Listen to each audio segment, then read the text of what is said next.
Di desa Muqaddam yang terperangkap dalam kabut hitam selama 40 hari, seorang bayi lahir dengan wajah bukan manusia, melainkan kambing, lengkap dengan suara embik yang meresahkan jiwa. Bayi itu mengaku anak seorang Habib yang mulia, namun tubuhnya membawa kutukan kuno yang tak pernah terpecahkan. Desa yang tadinya damai berubah menjadi neraka hidup. Warga dihantui bisikan embik di tengah malam, kehilangan akal sehat, dan terjerat oleh bayangan hitam berkepala kambing yang muncul tiba-tiba membawa maut. Nuriyah, sang ibu, dan beberapa orang pemberani harus menghadapi kengerian yang tidak hanya menyerang tubuh, tapi juga merasuki jiwa. Ketika tabir kegelapan perlahan terangkat, mereka menemukan bahwa bayi berkepala kambing itu adalah kunci dari kutukan yang berasal dari sebuah ritual iblis yang terlarang. Namun untuk mematahkan kutukan, mereka harus menghadapi sosok paling mengerikan, Roh Al-Bahim, yang siap mengorbankan segalanya demi menjaga kekuasaan jahatnya. Bisakah mereka bertahan saat embik itu mulai berubah menjadi tawa neraka? Ataukah desa Muqaddam akan terkubur dalam kutukan tanpa akhir, diliputi jeritan yang hanya bisa didengar di malam tanpa bintang? Sebelum lanjut cerita, silahkan absen di kolom komentar. Saya doakan yang sudah absen di kolom komentar banyak rezekinya, makin berlipat hartanya, dan uang tidak bakal habis sampai 7 turunan. Jangan lupa subscribe dan nyalakan loncengnya agar tidak ketinggalan update terbaru dari channel ini. Kabut telah jadi warga tetap di desa Muqaddam. Sudah 40 hari matahari tak benar-benar muncul. Ia hanya menyeringai malu-malu di balik selimut kabut yang menggumpal di langit, mengambang bagai arwah-arwah yang tak sempat pulang. Tak ada ayam yang berkokok, hanya denting waktu yang mematung, tertahan di antara azan subuh yang tak kunjung terdengar. Pada malam ke-40, azan itu pecah, sendirian, lirih dan sekarat, seperti napas terakhir seseorang yang memanggil Tuhan tanpa yakin ia mendengar. Tapi di rumah paling ujung, yang berdinding kayu hitam dan berlumut tebal, jeritan lain membelah malam lebih dalam. Nuriyah menggigit kain kafan ibunya yang dulu dipakai saat wafat. Di bawah pusaran darah dan ketuban yang berbaur dengan tanah, ia melahirkan, sendirian, kecuali satu perempuan tua yang dikenal sebagai Mak Bu'na, dukun bidan yang tak pernah keluar rumah, kecuali untuk menyambut kelahiran atau kematian. Dorong, nak, pelan-pelan, astagfirullah, astagfirullah. Jerit Nuriyah menjelma jadi lenguhan hewan yang tersiksa. Dan saat kepala sang bayi muncul dari liang rahim, Mak Bu'na tersentak. Yang keluar bukan kepala bundar manusia, tapi tengkorak mungil berselubung bulu putih. Dua mata menyembul dari sisi kepala, besar dan bening, seperti kaca jendela tua yang dipenuhi kenangan buruk. Hidungnya lebar dan basah, dan rahangnya bukan rahang manusia. Telinganya runcing turun ke bawah, mengibas pelan seperti mau mendengar suara dari dunia lain. Astagfirullah. Ya Allah, ya Latif. Mak Bu'na mundur, tubuhnya gemetar, matanya nanar. Bayi itu lahir tidak menangis. Ia mengembik lembut, namun nyaring, seolah memanggil kawanan. Embikannya bergema dari sudut ke sudut rumah, seperti gonggongan rahasia yang menuntut sesuatu dari langit. Mak Bu'na tidak menolong memotong tali pusar. Ia lari, keluar rumah, menyusuri kabut yang kini berubah seperti lautan arwah yang mengepung. Di ujung gang, ia jatuh. Mulutnya terbuka, mencoba memekik, tapi hanya suara napas yang keluar. Ia bisu seketika, sementara di dalam rumah Nuriyah mengangkat bayinya. Tangannya bergetar, tubuhnya berdarah, namun matanya bersinar. Kau anakku, bisiknya, meski kau bukan manusia. Ia memeluk makhluk kecil itu. Tubuh bayi itu hangat, bahkan lebih hangat dari api. Embikan kecilnya mereda menjadi desah yang menenangkan, seperti zikir kuno dari surga yang telah ditinggalkan. Tak lama kemudian, suara tapak kaki terdengar di luar rumah. 3 tetangga datang. Semua laki-laki. Wajah mereka cemas setelah mendengar jerit Mak Bokna yang tak selesai. Mereka masuk dengan langkah ragu. Dan ketika melihat Nuriyah menggendong makhluk itu, mereka membatu. Nauzubillah. Nuriyah, itu apa? Nuriyah hanya tersenyum. Ada darah di matanya. Entah air mata atau luka yang pecah dari dalam. Namanya Zufar, ucapnya. Ia anak Habib. Mereka menatap bayi itu. Dan bayi itu menatap mereka. Seketika tubuh mereka bergetar seolah ada tangan yang meremas jantung dari dalam. Salah satu dari mereka berlutut tanpa sadar. Yang lain menunduk dan yang ketiga meludah darah. Kita harus panggil Ustaz Sabiq. Tapi ini bukan manusia. Ini Nuriyah mendesis. Suaranya berubah, lembut tapi tajam. Siapa kalian menilai wajah ciptaan Tuhan? Bayi itu kembali mengembik. Suaranya kali ini menggema seperti azan terbalik. Waktu seolah mundur. Jam-jam di dinding rusak. Lampu gantung berayun sendiri meski tak ada angin. Salah satu dari mereka mulai menangis. Ia melihat bayangan di dinding bayi itu bukan tubuh bayi, tapi siluet seekor kambing berdiri tegak. 2 tanduk tumbuh dari bayangannya melingkar di kejauhan masjid tua berdentang. Genta yang sudah 2 dekade tak pernah berbunyi kini menyuarakan sesuatu dari dalam kubah.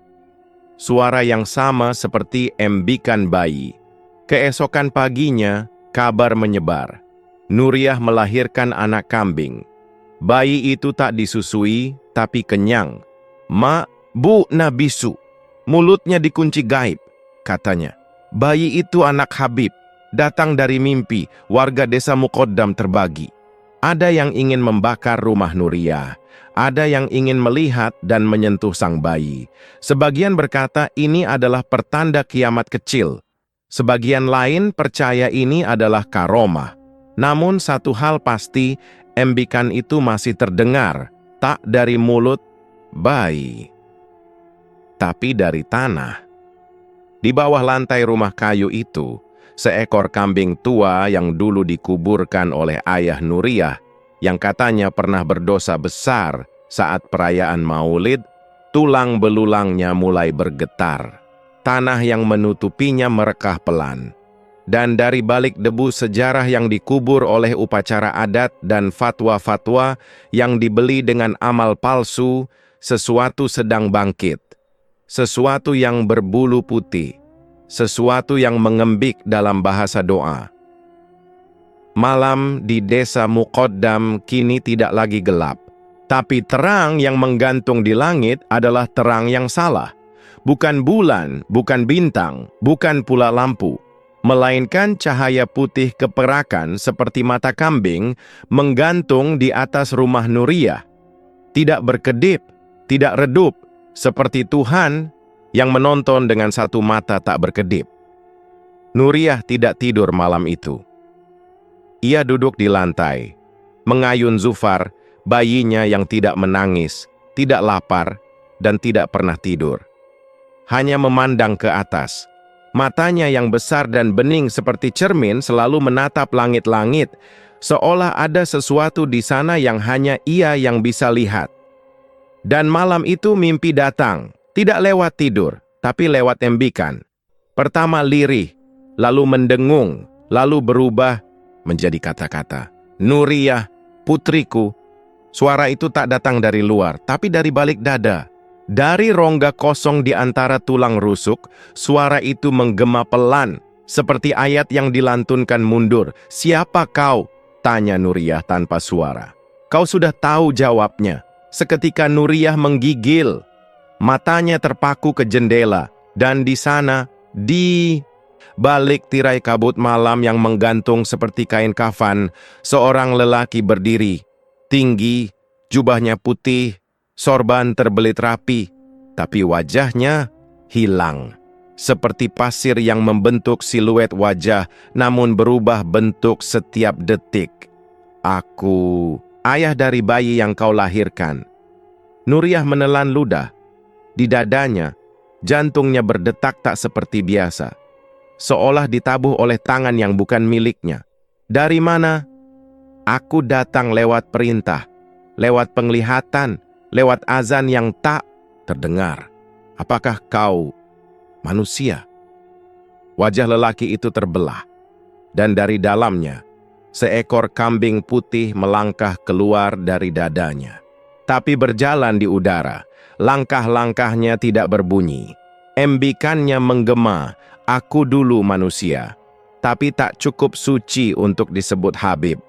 Maka aku dikutuk menjadi perantara, dijadikan pengantar jiwa dari umat yang terlalu suci untuk Tuhan, tapi terlalu berdosa untuk setan. Nuriyah tak mengerti, tapi tubuhnya memahami. Ia memeluk Zufar erat. Bayi itu diam, tapi matanya kini memancarkan sinar merah samar, seperti bara kecil yang tersembunyi di balik salju. Apa yang harus kulakukan? Tanya Nuriyah. Lindungi dia, sampai waktu penebusan tiba. Sebelum fajar ke-50, darah harus mengalir di tanah ini. Jika tidak, desa ini akan dilahap embikan dari langit. Tiba-tiba, suara kambing memecah malam. Kali ini bukan satu, bukan dua, tapi ratusan. Suara-suara mengembik dari segala arah. Oh, dari belakang sumur tua, dari loteng masjid, dari pohon-pohon randu, dari kuburan, dari balik kasur-kasur warga yang terlelap. Embikan itu seperti mantra terbalik, membalik tidur menjadi mimpi buruk, dan mimpi buruk menjadi kenyataan. Dan lelaki itu menghilang. Pagi harinya, 4 anak ditemukan linglung di tengah sawah, telanjang, dengan luka bakar kecil di dahi mereka, berbentuk tapak kaki kambing. Mereka tidak bisa bicara, hanya menulis di tanah dengan jari mereka, huruf demi huruf. Dia sudah lahir. Di masjid, imam tua desa, Ustaz Sabiq, memuntahkan darah saat hendak wudhu. Di dalam air wudhu, ada bulu kambing melayang, putih, tebal, berbau dupa. Para lelaki, desa mulai bermusyawarah. Ini bukan anak manusia, kata salah satu dari mereka. Ini bisa jadi dajjal kecil. Bakar saja rumahnya. Bunuh kambing itu. Bukan kambing. Bayi. Apa bedanya? Hanya satu suara yang tak setuju, yaitu suara tua, dalam dan berat dari pria berjubah hijau kelam yang datang entah dari mana, namanya Kiai Syamsu. Ia muncul di depan musala kecil dengan tongkat kayu hitam berukir. Matanya tajam seperti belum pernah tidur selama 77 tahun. Jangan sentuh dia, katanya. Dia bukan ancaman. Kalau bukan ancaman, kenapa desa ini seperti kiamat? Bentak warga. Karena kalian lupa, dulu desa ini dibangun di atas tanah perjanjian. Semua diam. Kalian pernah tahu tentang kampung tanduk? Kepala-kepala menoleh, berbisik. Itu mitos. Itu dongeng. Tidak. Itu kebenaran. Dulu di desa ini, pernah lahir manusia berkepala kambing. Ia disembah. Ia dijadikan lambang kesuburan. Tapi ia dikorbankan agar tanah subur dan anak-anak tumbuh kuat. Darahnya dibasuh ke sawah dan panen pun datang. Tapi perjanjian itu dilanggar. Maka sekarang, dia kembali. Kiai Syamsu memandang langit. Mata kambing itu, yang bercahaya di malam hari, itu bukan kutukan, itu janji. Dan anak itu, Zufar, adalah tanda bahwa perjanjian belum ditebus. Malam pun tiba. Nuriyah duduk memandangi bayinya, yang kini mulai berjalan merangkak, meski baru berusia 3 hari. Langkahnya seperti terlatih, matanya tak pernah berkedip, dan di belakangnya bayangan panjang menjulur membentuk 2 tanduk. Dan dari balik bayangan itu, sekali lagi suara datang. Kita belum selesai, Ibu. Lalu embikan terdengar lagi, dari dalam perutnya sendiri. Pukul 3 dini hari, desa Muqaddam tidak tidur. Kabut turun seperti air mata dari langit, pekat dan lambat, menyelimuti atap-atap rumah dan merayap di sela-sela genting seperti jari-jari arwah yang pulang menagih janji. Di bawah rumah panggung milik Nuriyah, suara langkah terdengar, tapi tak ada siapa-siapa.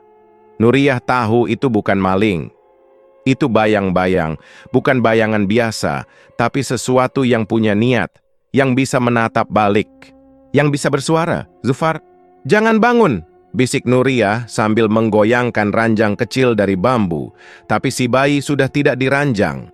Ia berdiri di pojok ruangan, menghadap tembok, dengan kepala miring ke kiri. Tubuhnya tidak bergerak, tapi bayangannya di lantai bergerak sendiri, meliuk-liuk, membesar, lalu mengembang seperti jubah besar yang terbakar dari dalam. Dua tanduk muncul dari atas bayangan, membelah langit-langit. Lalu dari balik bayangan itu muncul satu kaki, bukan kaki bayi, tapi kaki binatang, seperti kambing, tapi bersisik, dingin, hitam seperti arang mati. Zufar berbalik. Matanya kini hitam penuh, tidak ada putihnya. Mulutnya tersenyum, tapi gigi-giginya terlalu banyak untuk ukuran mulut manusia. Seperti ada gigi lain yang tumbuh dari dalam tenggorokan. "Ibu, aku haus." Suaranya bukan suara bayi. Itu suara laki-laki dewasa. Parau, luruh, dan gaungnya menabrak dinding seperti gema dari dalam liang kubur. Nuriyah berlari, memeluk bayinya erat. Tapi saat disentuh, tubuh Zufar dingin, tidak berdetak, tidak bernapas. Namun matanya tetap menatap. "Ibu harus sembelih aku." Sebelum bayangan ini menelan desa. Keesokan harinya, desa Muqaddam geger. 3 orang hilang. 2 di antaranya ditemukan di hutan belakang masjid, dalam keadaan telanjang, dan lidah mereka menghilang. Di sekeliling tubuh mereka ada lingkaran batu kecil, disusun rapi, dan di tengahnya tergeletak bulu kambing yang terbakar setengah. Satu lagi, Imam Sabiq, ditemukan tergantung di langit-langit musala dengan tali dari rambut kambing. Di dahinya, darah menggumpal membentuk tulisan Arab gundul, "Adh-Dhilal", "Ash-Zilal", bayangan. Warga mulai histeris. Rumah-rumah dikunci. Azan tak terdengar lagi, karena tak ada yang berani naik ke menara. Bahkan suara ayam pun hilang, seperti seluruh kehidupan di desa telah mengunci napas. Hanya satu orang yang tetap tenang, Kiai Syamsu. Ia memanggil para tetua desa ke dalam langgar kecil di ujung kampung. Di dalamnya, bau kemenyan tua menyengat dan dindingnya dipenuhi kaligrafi yang ditulis terbalik. "Bayangan itu bukan dari dunia ini," katanya tenang. "Ia datang dari perjanjian tua yang dulu dilanggar. Kalian lupa. 46 tahun lalu, leluhur kalian membakar seekor kambing putih yang dianggap suci, lalu menyiramkan darahnya ke sawah demi panen berlimpah. Tapi yang mereka korbankan bukan kambing biasa. Lalu, apa hubungannya dengan Zufar?" tanya seorang warga. "Zufar bukan domba, ia perantara, ia jembatan. Bayangannya adalah jiwa makhluk yang dulu dikorbankan, yang kini mencari bentuk tubuh untuk membalas dendam. Dan tubuh itu adalah tubuh bayi itu." Semua terdiam. Kita harus usir mereka dari dalam bayangannya sebelum arwahnya tumbuh sempurna. Malam ketiga, bayangan Zufar sudah tidak mengikuti cahaya. Ia kini hidup sendiri. Saat lampu padam, bayangan itu tetap ada. Ia berjalan di lantai, merangkak di dinding, dan sesekali naik ke langit-langit seperti kelelawar tanpa tubuh. Tanduknya kini panjang, menusuk langit-langit rumah, dan membuat sarang dari rambut Nuriyah yang rontok tiap malam. Nuriyah tak bisa tidur. Ia hanya duduk di pojok ruangan, memandangi bayinya yang kini lebih sering tersenyum, tapi dengan 2 baris gigi di setiap rahang. "Zufar," bisiknya. "Apa kau masih anakku?" Zufar menoleh. Matanya kini bercabang, Di dalam pupilnya ada gambar lain. Seekor domba hitam berlari di padang terbakar. Aku selalu anakmu, tapi bukan dari tubuh ini. Suara itu terdengar dari belakang Nuriyah. Ia menoleh dan melihat dirinya sendiri, ya dirinya, tapi versi lain, wajah yang lebih tua, mata yang lebih sayu, dan rambut yang lebih panjang basah oleh darah. "Siapa kau?" tanya Nuriyah gemetar. "Aku, Nuriyah, versi yang gagal, yang hidup di masa yang sudah hilang. Aku tidak bisa selamatkan Zufar, tapi kau masih punya waktu. Bagaimana caranya? Kau harus masuk ke bayangannya, cari pusatnya, potong tanduknya, dan keluar sebelum suara embik ketiga." "Bagaimana aku masuk?" Bayangan Zufar kini menggeliat, lalu perlahan merambat ke dinding, membentuk sebuah pintu. "Lewat sini," jawab Nuriyah versi lain. "Tapi ingat, jangan percaya semua yang kau lihat di dalam. Bahkan kalau itu suara ayahmu." Dan malam itu, Nuriyah berjalan masuk ke dalam bayangan. Langkah pertamanya terasa seperti masuk ke dalam lumpur, lalu menjadi es, lalu menjadi udara yang menusuk. Dunia di dalam bayangan adalah dunia terbalik. Langitnya tanah, tanahnya api, pohonnya menggantung dari atas. Dan di kejauhan suara embikan terdengar, tapi seperti ribuan anak menangis sambil tertawa. Ia berjalan menuju pusat bayangan. Di sana, seekor makhluk setengah kambing, setengah manusia, duduk di atas takhta dari tanduk-tanduk patah. Dan di depannya ada sebuah meja batu. Di atasnya, tubuh Zufar tertidur dengan dua tanduk yang masih tumbuh. Dan sebuah pisau hitam menancap di sampingnya. Embikan pertama terdengar. Nuriyah mengambil pisau itu dan bersiap. Embikan pertama telah terdengar, memekakkan dan nyaring, seperti jeritan yang dilewatkan pita suara anak kambing, lalu diputar mundur oleh mulut jin. Nuriyah menggenggam pisau hitam di tangannya. Berat, tapi dingin, seolah terbuat dari tulang beku yang mencuri hawa tubuhnya pelan-pelan. Di hadapannya, tubuh Zufar terbujur di atas meja batu. Matanya tertutup, tapi pipinya basah, entah oleh darah atau air mata. Dari kejauhan, embikan kedua terdengar. Jauh lebih rendah, seolah dari makhluk yang sedang tumbuh. Yang suaranya mulai belajar merangkak menjadi teror. Langkah kaki terdengar. Nuriyah menoleh. Bayangan-bayangan mulai berkumpul di pinggir ruangan, berwujud siluet kambing-kambing, tapi kepala mereka tertanam di dada dan tangan-tangan manusia tumbuh dari punggungnya, saling merangkul dalam tarian absurd. Suara embikan ketiga mengancam. Semakin dekat, semakin dalam. Nuriyah tahu dia tak punya waktu. Ia mengangkat pisau. Tangannya gemetar. Di hadapannya, anak yang ia lahirkan dengan darah dan luka kini tertidur dalam bayangan dunia yang bukan dunia. Pisau itu harus ditancapkan tepat ke persilangan tanduk. Bila terlambat atau meleset, jiwa Zufar akan terkurung selamanya dalam bentuk hibrida antara makhluk dan manusia. Tidak mati, tidak hidup, hanya tersangkut dalam kekekalan yang menjerit. "Zufar," bisik Nuriyah. "Maafkan, Ibu." Saat pisau mulai turun, sebuah tangan menangkapnya. Tangan seorang pria. "Ia bukan milikmu," kata suara itu. Nuriyah mendongak. Matanya melebar, sosok berjubah putih berdiri di sana. Sorbannya menyilaukan, dan wajahnya tak memiliki mata, hanya rongga gelap yang berputar seperti pusaran air yang menyerap seluruh cahaya. "Aku Habib Al-Kabir," ucapnya. "Zufar adalah anakku, dikirim ke dunia untuk membuka gerbang peralihan." Nuriyah mundur.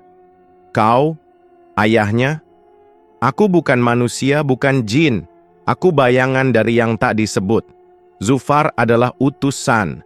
Tubuhnya mungkin manusia, tapi jiwanya adalah pengingat bahwa kalian telah mengingkari darah perjanjian. Dia anakku. Tubuhnya mungkin, tapi jiwanya bukan milikmu. Embikan ketiga terdengar. Kali ini memecahkan ruangan, meja batu bergetar. Tanduk Zufar tumbuh seketika, menusuk langit-langit dunia bayangan. Darah hitam memancar dari pangkalnya. Mulut Zufar membuka perlahan, dan dari sana keluar suara tangis. Bukan bayi, tapi seperti kambing yang menyesal, yang berdoa sambil disembelih. Zufar, kembali, jerit Nuriyah, menusukkan pisau itu tanpa berpikir. Semua menjadi putih. Nuriyah terbangun di kamarnya sendiri. Ia berkeringat, tubuhnya menggigil. Ranjang bambu terguncang kecil. Ia menoleh dan mendapati Zufar di sana, tidur, tanpa tanduk. Dengan wajah bayi normal, "Zufar," bisiknya sambil menyentuh pipinya. "Hangat." Ia menangis. Tapi tangisannya tak lama, karena ia melihat ke dinding. Dan menyadari satu hal, bayangan Zufar tidak ikut. Tak ada bayangan bayi itu di lantai. Tapi ada bayangan lain, bayangan Habib Al-Kabir. Ia berdiri di pojok ruangan, menatap dari balik dinding. Perlahan mengepalkan tangannya dan di tangannya tanduk Zufar tumbuh kembali. Keesokan pagi, warga desa heboh. 4 orang ditemukan telanjang di tengah sawah. Di dada mereka tergurat tulisan, "Dabh Jib, sembelihan." Dan dari tenggorokan mereka hanya ada satu suara yang bisa keluar sebelum ajal, "Embik." Di pojok rumah, Nuriyah menyusui bayinya sambil menatap jendela. Ia tahu ini belum berakhir.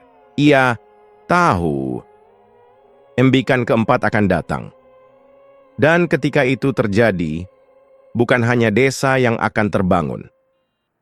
Desa Muqaddam diam seperti tanah kubur yang belum digali. Angin berhembus membawa bau bulu hangus dan tanah basah. Hari kelima sejak embikan pertama, hari ke-45 sejak kabut tak kunjung pergi. Dan pagi ini, sebuah penemuan membuat kepala desa jatuh sakit mendadak.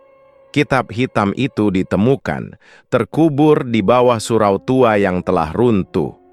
Yang menemukannya bukan orang biasa. Santri kecil bernama Umar, yang gagap sejak lahir, tiba-tiba bicara fasih dalam bahasa Arab klasik yang tak diajarkan di pesantren manapun. Kitab ini bukan untuk dibuka manusia, tapi manusia telah menggali kuburannya sendiri. Kitab itu disimpan dalam kotak besi berkarat, dipenuhi simbol berbentuk tanduk melingkar 7 kali. Sampulnya dari kulit hitam yang tampak masih berdetak pelan seolah bernyawa. Tulisan di sampulnya bukan tinta, tapi ukiran darah beku yang membentuk kalimat Kitabul Qarnis Sabi', Kitab Al-Qarn As-Sabi', Kitab Tanduk ke-7. Ustadz Hamid, pengasuh surau dan satu-satunya yang pernah belajar di Yaman selama 5 tahun, diminta membaca isinya. Ia menolak pada awalnya. Tapi malam itu, ia bermimpi dijilat oleh kambing berkepala 2 yang bersorban dan membaca surah Al-Fil sambil menangis darah. Keesokan paginya, Ustadz Hamid mengurung diri di ruang tamu rumahnya, membuka kitab itu dengan tangan bersarung. Isi kitab itu bukan tulisan seperti biasa, bukan huruf Arab, bukan Latin, tapi lekukan-lekukan melingkar, seperti tanduk-tanduk tumbuh dari halaman ke halaman, saling bertaut dan meliuk seperti akar yang menyusun mantra. Setiap kali halaman dibalik, bau perengus makin menyengat sampai halaman ke-7, dan Ustadz Hamid berhenti membaca. Matanya membelalak, mulutnya terbuka, darah mulai merembes dari telinganya dan dari hidungnya, muncul bulu halus seperti domba yang baru lahir.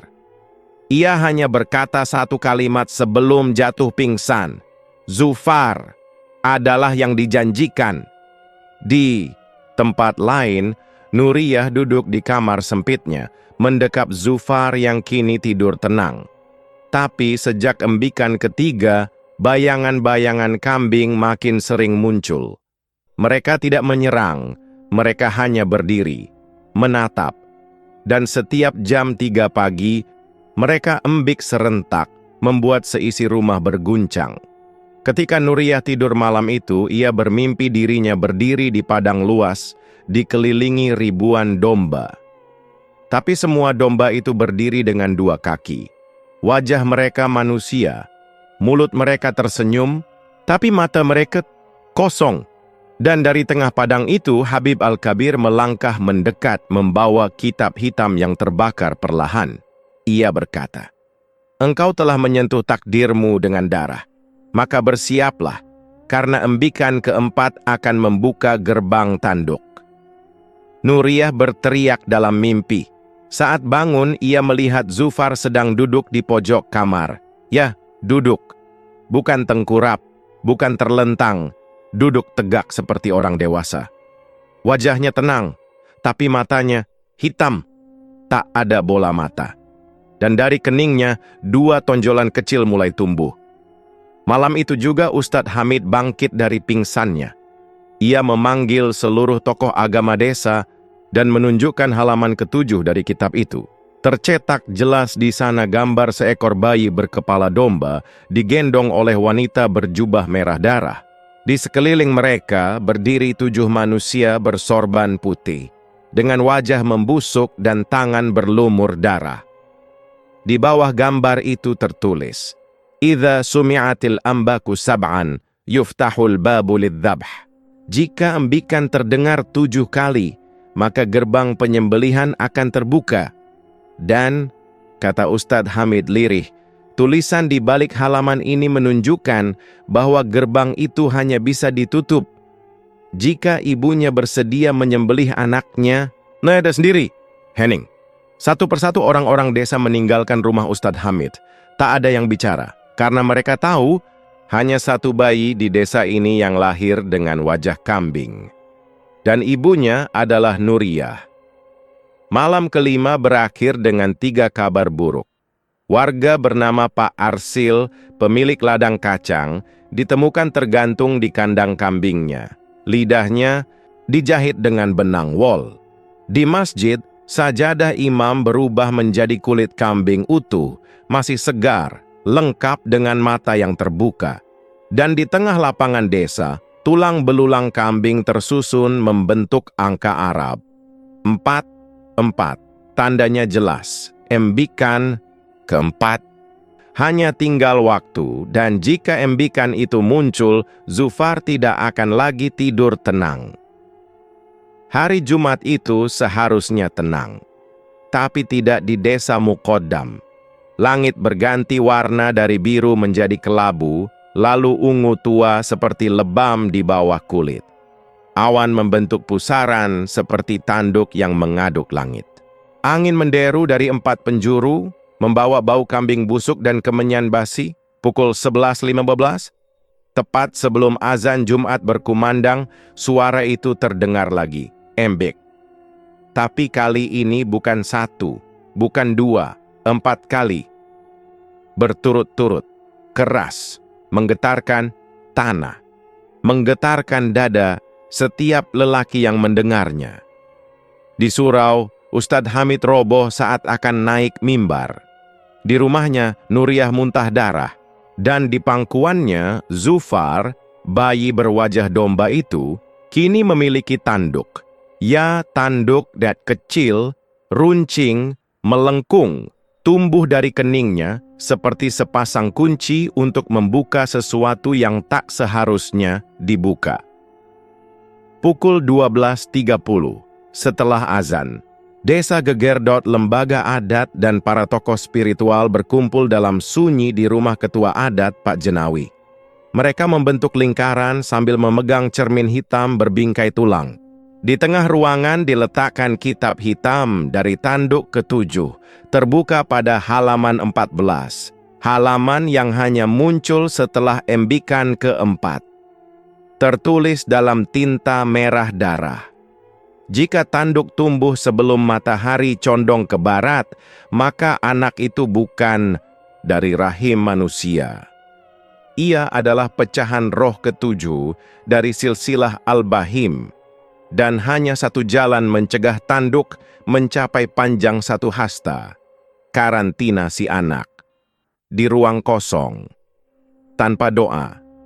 Tanpa suara. Perdebatan berlangsung sengit. Beberapa tokoh ingin Zufar dibakar. Beberapa menyarankan agar kitab dimusnahkan.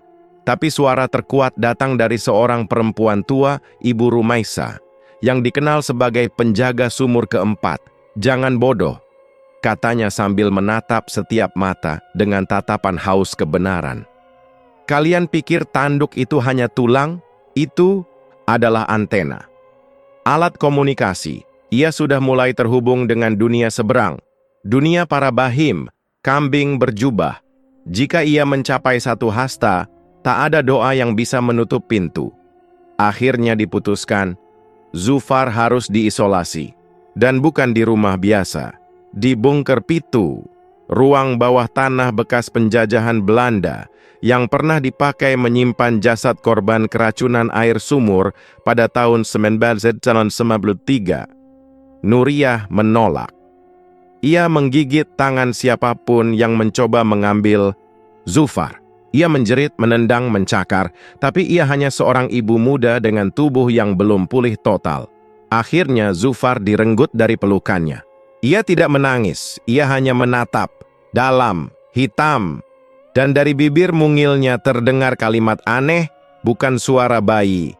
"Aku akan ingat ini, Ibu. Bunker Pitu bukan tempat biasa. Dindingnya dilapisi logam kuno yang katanya dibuat dari campuran batu meteorit dan tanah nisan dari 7 desa. Udara di dalamnya lembab dan beraroma logam. Di dalamnya ada satu ruang isolasi, satu ranjang besi, dan satu jendela kecil di atap. Zufar diletakkan di sana. Ia tidak menangis, tidak menjerit, hanya memandangi langit dari celah kecil itu. Dan setiap 33 menit ia embik. Di luar desa mulai berubah. Kambing-kambing mendadak menghilang dari kandang. Tapi suara embik terdengar di atas pohon dan di bawah sumur. Anak-anak kecil berbicara dalam bahasa asing yang tak dikenal, lalu tiba-tiba lupa semuanya keesokan harinya. Ibu hamil bermimpi menyusui anak berkuku 2, dan seorang pria tua, Pak Kalimun, ditemukan mati dengan kepala dibelah, otaknya menghilang diganti rumput segar. Ustadz Hamid, yang sempat pingsan, kini mengalami perubahan aneh. Ia tidak lagi sholat berjamaah. Ia hanya duduk di atas sajadah, membaca halaman demi halaman kitab tanduk itu. Dan kadang tersenyum sendiri atau menangis sambil menggores telapak tangannya dengan peniti. Ia menyebut sebuah nama, As-Sab'u 7. Dan ia berkata lirih, Zufar bukan satu-satunya. Masih ada 6 lainnya. Sudah lahir, sudah tumbuh, tapi belum bertanduk. Di rumahnya, Nuriyah mulai mengalami halusinasi. Bayangan domba berkepala Habib Al-Kabir muncul setiap malam, berdiri di ujung ranjang sambil membaca zikir dengan suara serak dan bercampur gelegak darah. Suatu malam, ia menatap bayangan itu dan berkata, "Kenapa aku?" Dan suara itu menjawab, "Karena kau adalah wadah ke-7. Ibumu dulu menolak, tapi darahnya masih mengalir di nadimu." Nuriyah jatuh pingsan. Ketika ia bangun, ia sudah berada di depan Bunker Pitu. Dan dari dalam, suara embik itu sudah tak lagi seperti bayi. Malam ke-77 setelah kelahiran Zufar, langit desa Muqaddam seperti layar sobek, meneteskan cahaya merah darah yang menari di antara awan. Tak ada bintang, hanya gerimis halus seperti serpihan abu dari kitab yang terbakar setengahnya. Di dalam Bunker Pitu, Zufar duduk bersila di ranjang besi. Tubuhnya masih bayi, tapi caranya duduk seperti seorang ulama tua. Di dinding, embikannya telah meninggalkan bekas. Tulisan Arab terbalik yang mengeluarkan uap tipis, seperti ayat-ayat yang tak pernah diajarkan manusia. Di atas, di permukaan bumi, Nuriyah membaca catatan warisan ibunya yang ia temukan dalam peti terkunci. Kertas-kertas, Usang itu ditulis dengan darah, bukan tinta. Isinya adalah pengakuan yang mematahkan seluruh tulang kepercayaan Nuriyah. Ibu Nuriyah adalah satu dari 7 wadah. 7 perempuan dari garis darah terpilih. Setiap generasi melahirkan satu anak dari entitas yang mengaku berasal dari Habib Agung Al-Kabir, sosok suci yang konon mempelajari ilmu dari langit dan bawah tanah. Dalam pengakuan itu tertulis, "Anakku, jika kau membaca ini, maka takdirku juga menjadi milikmu. Kami para wanita tidak mengandung karena kehendak. Kami menjadi rahim bagi bayi-bayi yang ditanam melalui mimpi. Setiap malam Jumat, kami dimandikan oleh embun zikir yang turun dari langit. Lalu kami hamil, tanpa disetubuhi, tanpa disentuh. Tapi kami tahu benih itu bukan dari manusia, bukan pula dari jin. Mereka adalah anak-anak dari garis yang disebut Al-Bahim, makhluk yang berkepala domba dan bertubuh imam." Nuriyah menggigil. Di desa sebelah 77 km dari Muqaddam, seorang bayi perempuan baru saja tumbuh tanduk. Desa itu gempar, tapi tidak seperti Muqaddam yang menyembunyikan Zufar. Desa ini membakar bayi itu hidup-hidup. Tanduknya tidak terbakar. Ia mengambang di atas api, lalu meledak dan mengeluarkan kabut tebal yang membuat seluruh desa tersesat selama 33 hari. Dalam kabut itu, hanya suara embik yang terdengar. Ustadz Hamid akhirnya bicara. Dalam mimpi yang dilihat oleh 7 tokoh adat sekaligus. Ia tidak muncul sebagai manusia, tapi sebagai tubuh dari ayat, berdarah tinta, dengan lidah terbelah 2, ia berkata, "Zufar adalah ke-7. Yang terakhir, yang pemungkas, ke-6 lainnya telah dibunuh. 1 di desa bambu, 1 di pondok pesantren tua, 1 lagi di gua kering yang tak punya nama, 3 lainnya masih hidup. Dan jika mereka berkumpul, doa terbalik akan menghidupkan kembali garis keturunan Al-Bahim." Doa terbalik. Bukan sekadar zikir terbalik, tapi sebuah liturgi yang dibacakan mundur, dimulai dari amin hingga ke awal niat. Jika dilakukan bersamaan oleh 7 anak bertanduk dan dilantunkan saat gerhana merah di hari Jumat Wage, maka realitas bisa dibengkokkan, waktu bisa dibuka, langit bisa dirobohkan, dan para bahim bisa menitis ke tubuh manusia. Desa akan menjadi kandang. Dunia akan menjadi padang penggembalaan. Di dalam bunker, Zufar mulai berbicara dengan suara ganda. Suara pertama adalah suara bayi. Tapi yang kedua, yang muncul setiap tengah malam, adalah suara tua dari zaman yang tak bernama. Ia menyebut nama-nama para ibu terdahulu. Siti Maimunah dibakar hidup-hidup. Halimatus Sa'diyah menggigit anaknya sendiri lalu bunuh diri. Zahra Tamin masih hidup, kini dikurung di rumah sakit jiwa dengan kepala selalu ditutup karung. Nasrin Yakin menghilang di hutan Kalimantan, ditemukan hanya lidahnya di ranting pohon. Dewi Wahyuningsih bunuh diri dengan mengikat tubuhnya di tanduk sapi. Kalsum diamputasi lehernya oleh suaminya sendiri saat tanduk anaknya tumbuh. Dan terakhir, Nuriyah. Zufar menyebut mereka sebagai rahim pengantar ayat. Pada malam ke-77, seorang wanita asing datang ke Muqaddam. Wajahnya ditutupi kain hitam. Ia hanya membawa satu benda, cermin tua berbentuk lonjong dengan bingkai dari bulu kambing. Ia menyerahkan cermin itu kepada Nuriyah. "Lihatlah, siapa dirimu sebenarnya," katanya. Ketika Nuriyah menatap cermin itu, ia tak melihat wajahnya. Ia melihat seekor domba betina dengan mata manusia. Dan dari perutnya keluar Zufar, tertawa kecil, sambil memegang tasbih dari tulang. Keesokan paginya, tanduk Zufar sudah mencapai panjang 1 hasta. Dan langit di atas Muqaddam pecah pelan, retak seperti kaca. Darah tipis merembes dari celahnya. Dan dari bawah tanah, suara embik bergema, 1000 kali lipat lebih keras dari sebelumnya. Desa Mukodam dibungkus sunyi yang mencekam saat pagi mulai merayap. Kabut merah masih bergelayut di udara, seperti asap pembakaran yang tak pernah padam. Langit yang retak meneteskan darah, dan bau besi menyengat menusuk ke rongga hidung setiap penduduk. Nuriyah berdiri di depan bungker Pitu. Tangannya gemetar. Di dadanya, desiran, jantung seperti genderang perang. Di genggamannya, sebuah pisau tajam yang diwariskan oleh nenek moyangnya, konon mampu memutus hubungan antara dunia manusia dan makhluk lain. Tokoh adat dan Ustadz Hamid berkumpul. Mata mereka menatap penuh harap sekaligus takut. Mereka tahu ini adalah hari yang menentukan. Dengan napas berat, Nuriyah melangkah masuk ke dalam bungker. Zufar duduk di ranjang besi, matanya yang hitam seperti sumur tanpa dasar, menatapnya tanpa ekspresi.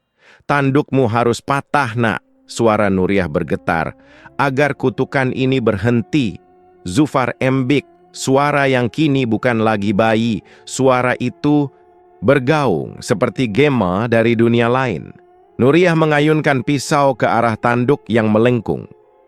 Tanduk itu tidak mudah patah. Ketika pisau menyentuhnya, muncul percikan api biru.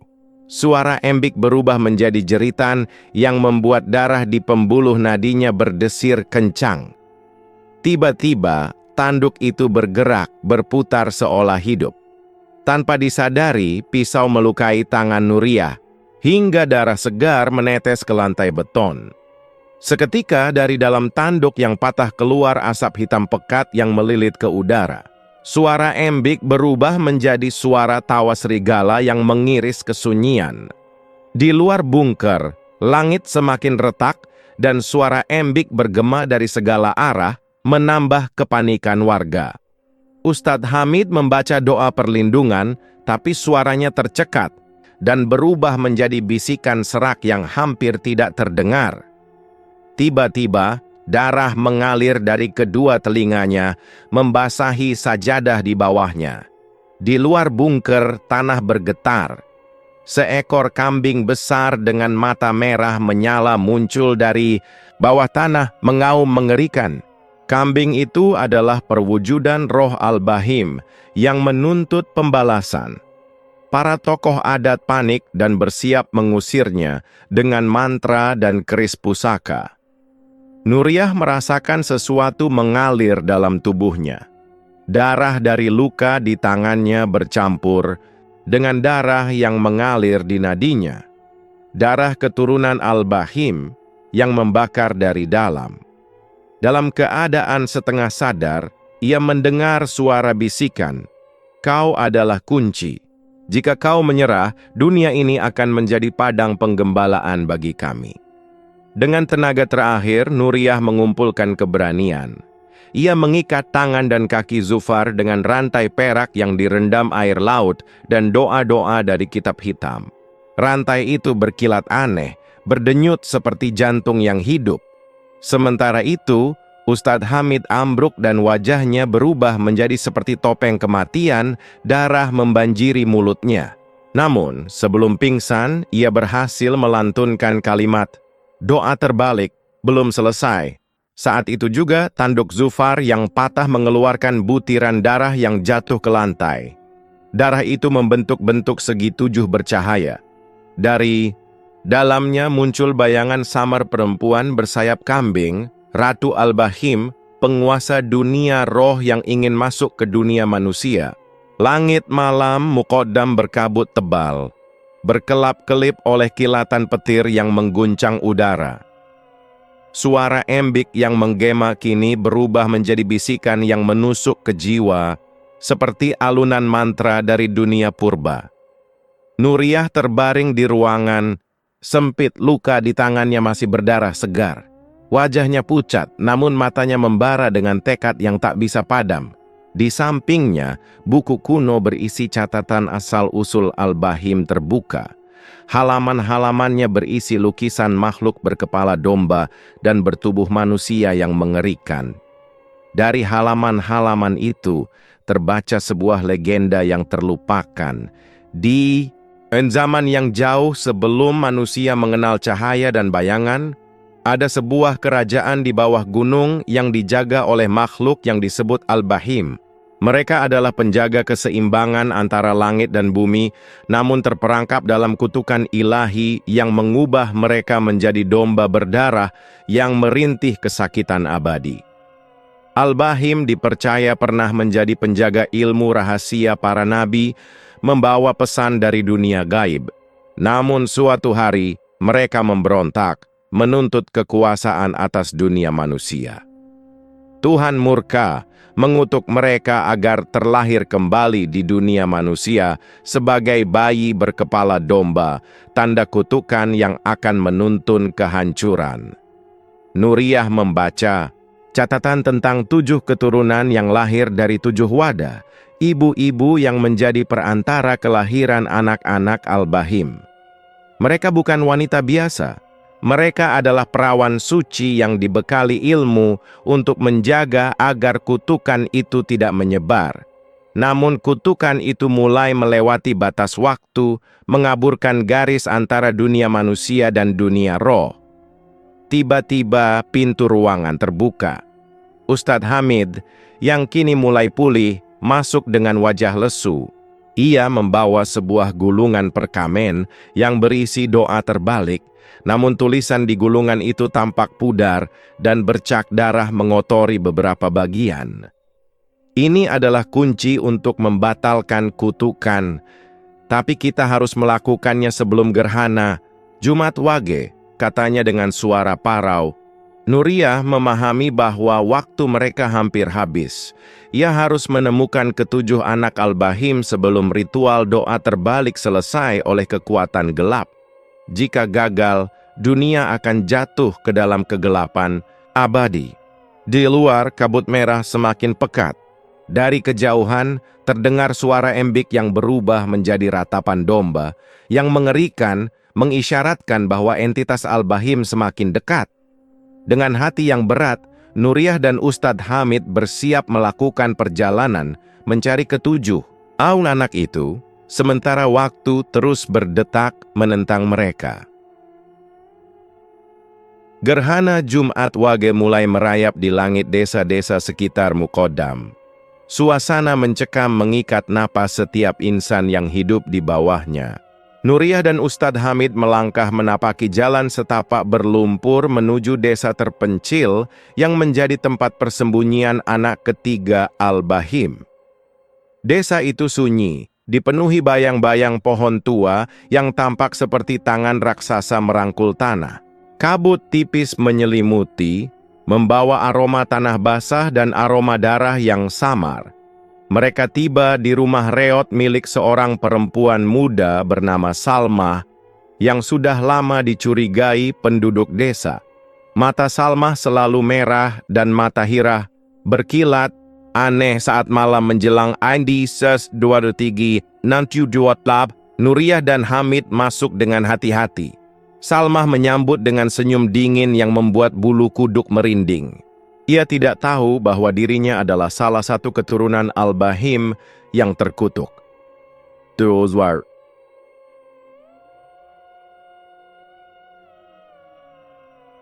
Dalam perbincangan yang penuh ketegangan, Salmah mengungkapkan perasaan terperangkap dalam tubuhnya sendiri, mendengar suara embik yang memanggil-manggil dari dalam jiwanya.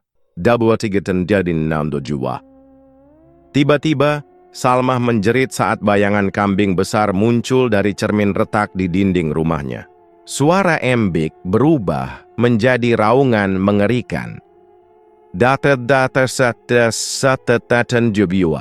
Nuriyah dan Hamid berjuang menenangkan Salmah dan mencoba melakukan ritual pengusiran roh. Tapi kekuatan Al-Bahim dalam dirinya sudah terlalu kuat, mengancam untuk mengambil alih tubuhnya sepenuhnya. Tidak duasi yang satual. Dalam ketegangan puncak, Salmah mengeluarkan tanduk kecil yang tumbuh di dahinya, tanda kutukan yang semakin nyata. Dengan air mata bercampur darah, Nuriyah berjanji akan membebaskan Salmah dari kutukan itu. Di bawah setiap tujuas. Namun mereka sadar bahwa waktu semakin sempit, gerhana hampir sempurna, dan entitas Al-Bahim di dalam Salmah berusaha merasuk ke dunia manusia. Gerhana, Jumat Wage semakin memuncak, langit berubah menjadi kelam pekat. Dalam rumah reot Salmah, pertarungan batin berkecamuk antara manusia dan roh kutukan. Salmah berjuang keras menahan tarikan kuat dari entitas Al-Bahim yang ingin menguasai tubuh dan jiwanya. Suara embik yang menggema di kepalanya semakin menggila, menimbulkan rasa sakit yang menusuk. Diurati nandang tujuah, Nuriyah dan Ustadz Hamid melakukan ritual doa dan bacaan ayat suci, mencoba memperkuat jiwa Salmah agar bisa melawan kutukan yang mengikatnya. Peluh dingin membasahi dahi mereka, sementara bayangan kambing hitam tampak berputar-putar di sudut ruangan. Di batizen tatas, diudap desen tizen 17. Tiba-tiba Salmah terjatuh. Mulutnya mengeluarkan suara embik yang menyeramkan, membuat Nuriyah hampir pingsan. Namun, dari dalam dirinya muncullah kekuatan lain, kekuatan manusia yang berakar dari cinta dan pengorbanan. Fapinti napem. Tapem mabindi akrindi tiu. Dengan segenap tenaga, Salmah merapal mantra kuno yang pernah diajarkan neneknya, sebuah doa yang mengikat roh dan jiwa untuk berdamai. Udara di sekitar mereka berubah menjadi dingin menusuk tulang. Dewe paradio dadas, dababadain dan 17. Perlahan, suara embik di kepala Salmah berkurang, tanduk di dahinya mulai memudar, dan tatapan matanya kembali normal. Tapi perjuangan belum usai. Entitas Al-Bahim yang terluka justru menjadi lebih ganas dan mencoba menyerang dunia nyata. Dadau ziarin taga tauza dadwapeu ziarin datun tujuwy. Nuriyah mengeluarkan rantai perak dari dalam tasnya dan mengikat Salmah, memastikan entitas itu tidak bisa lepas. Namun, dari sebuah bayangan perempuan kambing berwujud lebih nyata muncul di hadapan mereka, menatap dengan mata merah membara.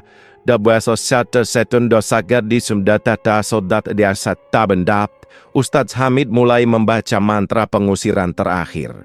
Dalam detik-detik yang menegangkan, Salmah menatap Nuriyah penuh harap, mengetahui bahwa dirinya menjadi kunci penyelamatan. Setelah berhasil membebaskan Salmah dari cengkeraman Al-Bahim, Nuriyah dan Ustadz Hamid kembali ke rumah Nuriyah yang sederhana, membawa Salmah yang masih lemah dan penuh trauma. Namun, bayangan kutukan belum sepenuhnya hilang.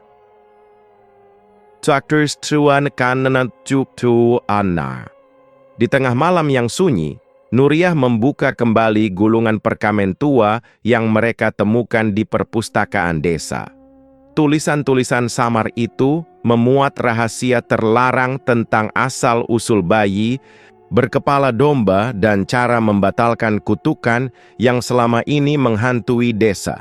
Dasa-dasa terwapratin datensa dasa-dasa druk di totrapan. Gulungan itu menceritakan tentang peti kambing, sebuah peti keramat yang berisi jantung asli Al-Bahim pertama yang pernah dilahirkan. Jika peti itu ditemukan dan ritual suci dilakukan, kutukan bisa dipatahkan untuk selamanya. Di Depursaterus im Iusatursakusakosajulosiapas. Namun, untuk membuka peti itu, mereka harus menemukan kunci darah. Sebuah benda yang sangat langka dan terlupakan, yang konon dimiliki oleh salah satu keturunan Al-Bahim yang lain. Deputi Kabunan Sebo Dewa 178 Nuriyah merasakan tekanan berat di dadanya. Semakin dalam dia menyelami rahasia ini, semakin kuat rasa takut dan beban yang menghimpit jiwa. Taturdinin tuzata diwazata dan tudulah. Di saat yang sama, Salmah tiba-tiba pingsan, dan dalam mimpinya, ia melihat wajah bayi berkepala domba yang menangis di bawah gerbang gerhana, seolah memanggil mereka untuk segera bertindak.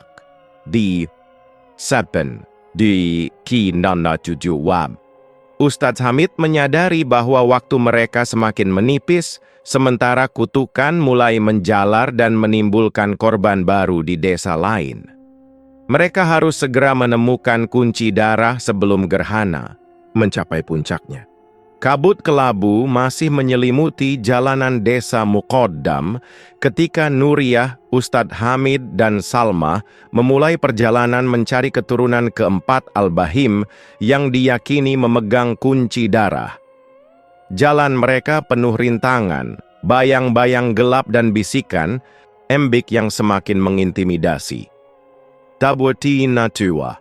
Mereka tiba di sebuah rumah tua di pinggiran hutan belantara, dihuni oleh seorang pria tua bernama Pak Kamal yang dianggap sebagai orang gila oleh warga desa. Namun, dalam kerutan wajahnya tersimpan rahasia kelam tentang asal-usul bayi berkepala domba. Dua bai Stuart Mau, dua wasidana tudama. Pak Kamal membuka lembaran kenangan yang menyeramkan, menceritakan pertemuannya dengan makhluk berkepala domba di masa muda, serta bagaimana ia pernah menjadi saksi ritual kuno yang melibatkan kunci darah.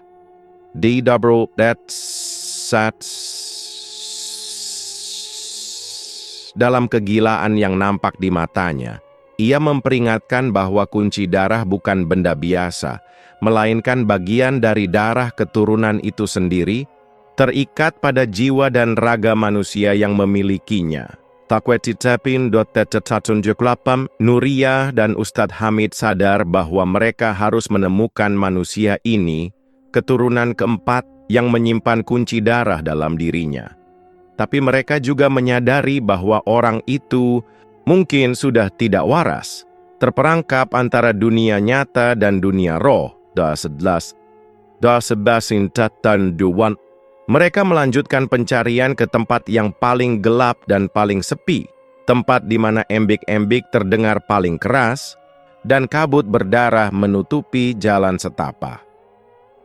Di balik rerimbunan pohon tua yang membentuk bayangan seperti cakar menganga, Nuriyah, Ustadz Hamid, dan Salma menghadapi sosok misterius yang telah lama terlupakan oleh desa Muqaddam. Matanya merah menyala, wajahnya memancarkan aura campuran antara penderitaan dan kegilaan, seakan menggambarkan beban kutukan turun-temurun yang tak terhapuskan. Sosok itu memperkenalkan dirinya sebagai Alif, keturunan keempat Al-Bahim, yang hidup terasing, tersiksa oleh suara embik yang tiada henti bergema di kepalanya. Alif adalah manusia yang dibelah oleh kutukan dan rahasia darah, terjebak antara jiwa manusia dan roh kambing.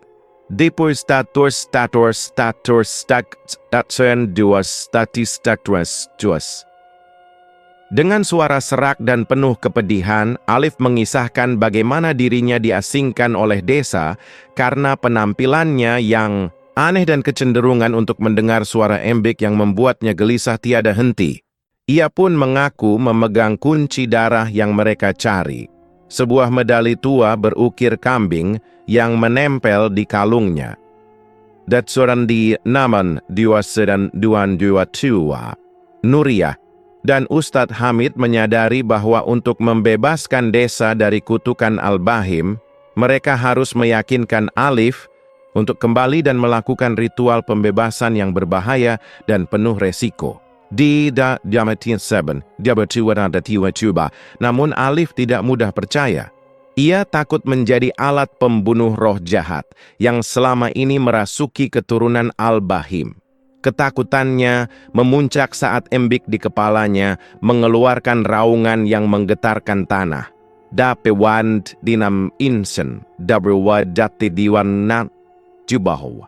Dialog menegangkan terjadi, di mana Nuriyah harus menggali keberanian dan keyakinan Alif, menyatukan rasa sakit dan harapan menjadi satu tujuan mulia.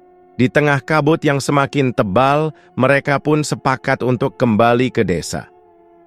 Desa Muqaddam berkabut pekat, sunyi yang menusuk tulang merayap di antara rumah-rumah tua. Nuriyah, Ustadz Hamid, dan Alif berdiri di tengah lapangan desa, tempat di mana dulu ritual gelap Al-Bahim pertama kali dilakukan.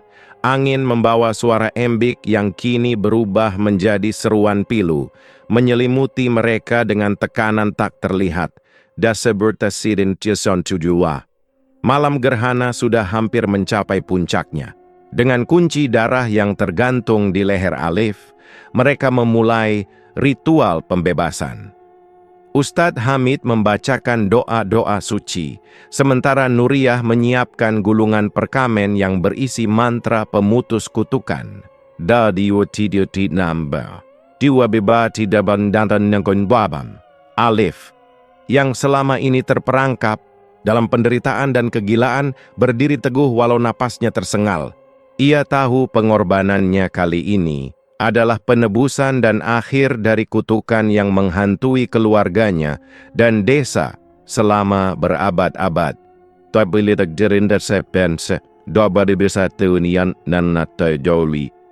Tiba-tiba, bayangan hitam Al-Bahim muncul dengan sosok mengerikan, berwajah kambing dan tubuh yang membusuk, menantang mereka dengan tawa penuh kebencian dan bisikan maut. Didi Dwaran Gatin Se'er, Didi Dwaran Di Biwan. Pertarungan antara cahaya dan kegelapan terjadi dengan intensitas luar biasa. Suara embik memenuhi udara, berbaur dengan lantunan ayat suci dan mantra kuno yang melayang di udara malam. Di barar snatang nanam za di guarabar sagar dan tujuh alam. Di titik tertinggi ritual, Alif dengan kesadaran penuh mengorbankan dirinya, membiarkan roh Al-Bahim yang tersisa masuk ke tubuhnya, dan kemudian membawanya ke alam lain dengan mantra terakhir yang diucapkan oleh Nuriyah dan Ustadz Hamid. Dautin Fakur, Dautur dan Dautuluwal. Saat fajar merekah, kabut mulai terangkat, suara embik yang menakutkan pun lenyap. Desa Muqaddam kembali pada ketenangannya yang lama. Warga yang tersisa perlahan muncul, merasakan beban kutukan yang selama ini mengekang mulai menghilang.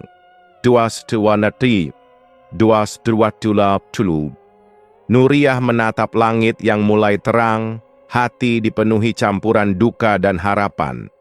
Alif telah pergi, tapi pengorbanannya menyelamatkan mereka semua dari bayang-bayang kutukan yang mengerikan.